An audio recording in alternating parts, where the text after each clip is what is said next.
recent statement from Senator Sinema's office indicating she would not be in favor of changing the rules in dealing with these two pieces of legislation?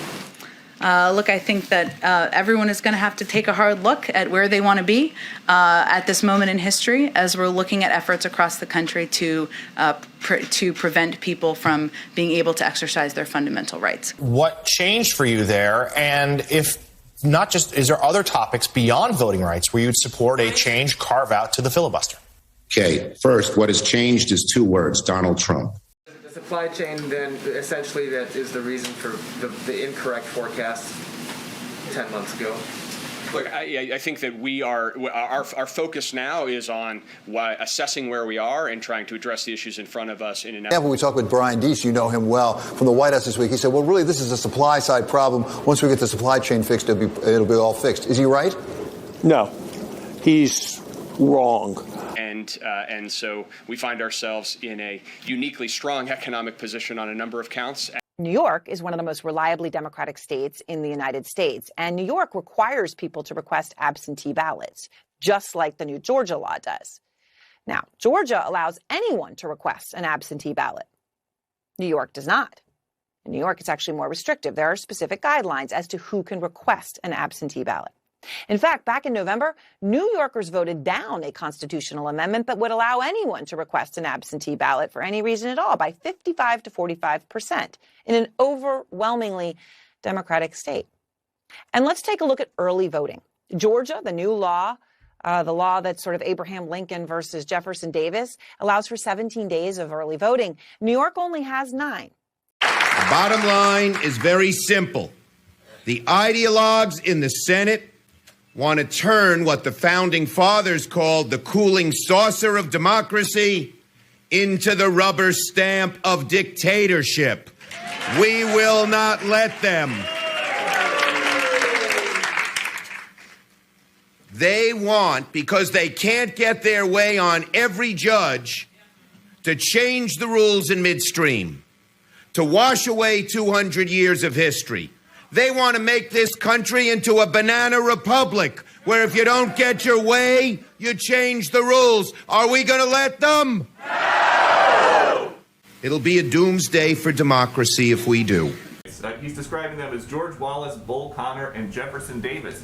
What happened to the guy who, when he was elected, said, to make progress, we must stop treating our opponents as our enemy? Do you want to be on the side of Dr. King or George Wallace? Do you want to be on the side of John Lewis or Bull Connor?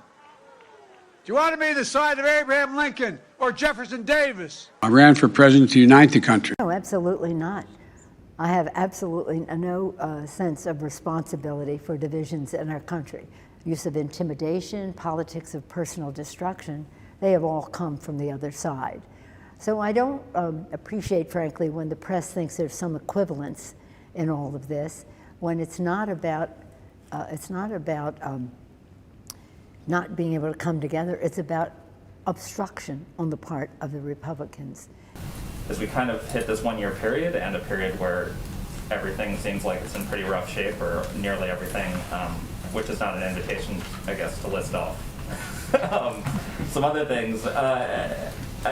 I'm wondering, at what point do you take stock and say that things need to change internally, whether it's your outreach toward the Hill, whether it's the leadership within the White House?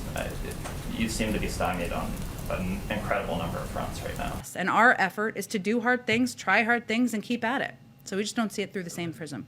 So the sense is things are going well, there's no need for change right now. And we could certainly propose legislation to see if people support bunny rabbits and ice cream, but that wouldn't be very rewarding to the American people. So the president's view is we're going to keep pushing for hard things. There's no need for me to restate my long-standing support for the 60-vote threshold to pass legislation. And there's no need for me to restate its role protecting our country from wild reversals in federal policy. The Bengals are playing tomorrow. I'm just giving it a shout out so that my husband will be excited at home. They haven't won a playoff game in 31 years. The reason I asked Mitch to do this is because he knows how to get things done. So thank you all very much. Appreciate it. Thank you. Do you have a message for Vladimir Putin? What's your message to Democratic voters out there who said They voted for lawmakers to protect voting rights, turn the tide on global warming, lower prescription drug prices, reform police departments, raise the minimum wage, tackle student debt, and have gotten none of it. Our message to them is that we're still fighting for absolutely every component of what you just listed. Has the president accepted that he cannot sway them when it comes to changing the filibuster and creating an exception? I think we're going to keep fighting till the votes are had. But they have said today that they are not changing their positions, despite an appeal directly from the president. And the president spoke to this after. What is the plan to get this done? First of all, you all ask questions about complicated subjects like, can you get this done? I hope we can get this done. The honest to God answer is, I don't know whether we can get this done. We missed this time. And the state legislative bodies continue to change the law, not as to who can vote, but who gets to count the vote. Count the vote. Count the vote. Now, I don't like to, outline the next steps we're taking against, I'd like to outline the next steps we're taking against the Omicron variant.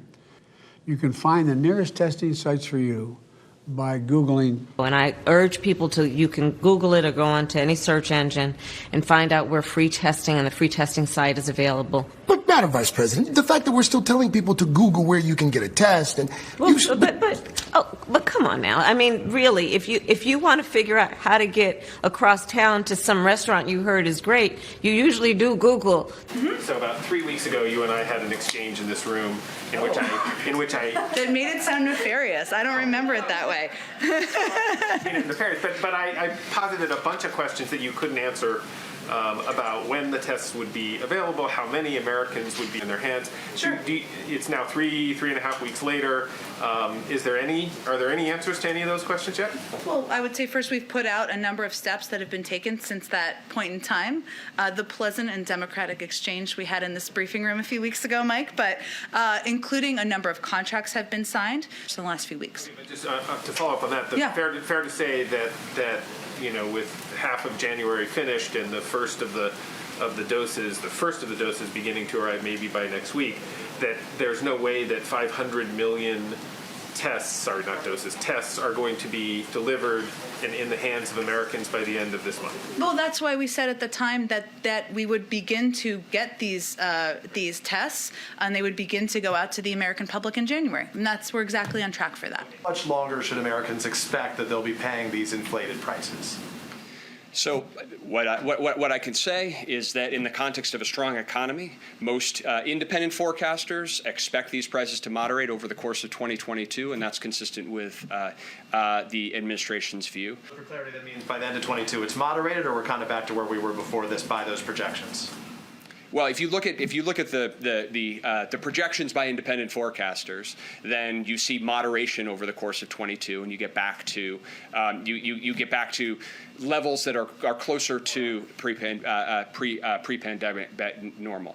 But I think that in the short term, in the immediate term, I think we'll focus on the practical steps that we can take. But if it doesn't pass next week, what does that say about his presidency and his political clout? And what would you say to Democratic base voters who have seen, potentially not just one legislative failure with Build Back Better, which has been shelved, but potentially a second legislative failure in a month? How do you convince Democratic voters to vote for you?